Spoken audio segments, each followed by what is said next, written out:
Hello, we've been experimenting using our printable heat transfer paper for light fabrics on wood.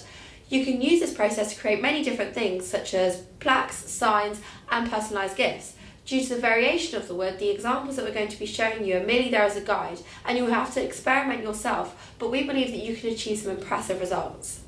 For the best results, ensure your wood is as dry as possible. You can pre-press it to remove some moisture, but be aware of warping the wood by subjecting it to too much heat, especially if it's quite thin. The three transfer papers that were most successful are Techni-Print 4 and Image Clip Laser Light for laser printers and Jet-Pro SofStretch for inkjet.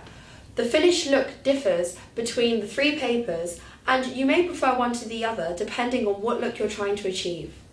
With the Techni-Print 4 we achieve good results, as you can see here.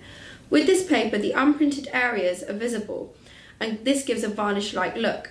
And if you are transferring to a substrate smaller than the sheet of the transfer paper, you could cover the entire surface so no edges are visible. Alternatively, you could cut the image before pressing, as we have done here. Like transferring to fabric with paper for light fabrics, any unprinted areas will show the colour of the substrate below. With the wood, we found pressing at 170 degrees centigrade for 40 seconds at a medium pressure worked best and peeling the backing away while still hot. For inkjet printers, we found that the Jet-Pro SofStretch gave the best results. The same as the Techni-Print applies regarding the unprinted areas, though this is slightly less noticeable. However, we have found that when you cut or weed the image, this tends to bleed slightly.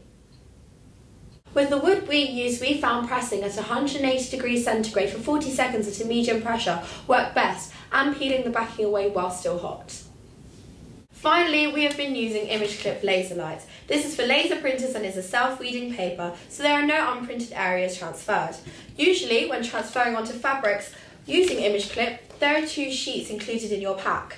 For this process, we have been only using the imaging sheet, pressing it directly onto the wood, and the transferring sheet has not been necessary.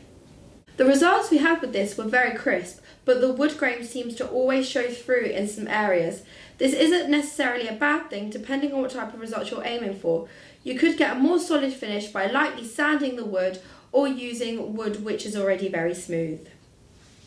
With the wood we used, we found pressing at 160 degrees centigrade for 90 seconds at a medium pressure worked best and peeling the backing away while still hot. From our test, the transferred images seemed fairly hard wearing and would be fine indoors. However, you could varnish them to improve durability. So give it a go yourself. Thank you for watching.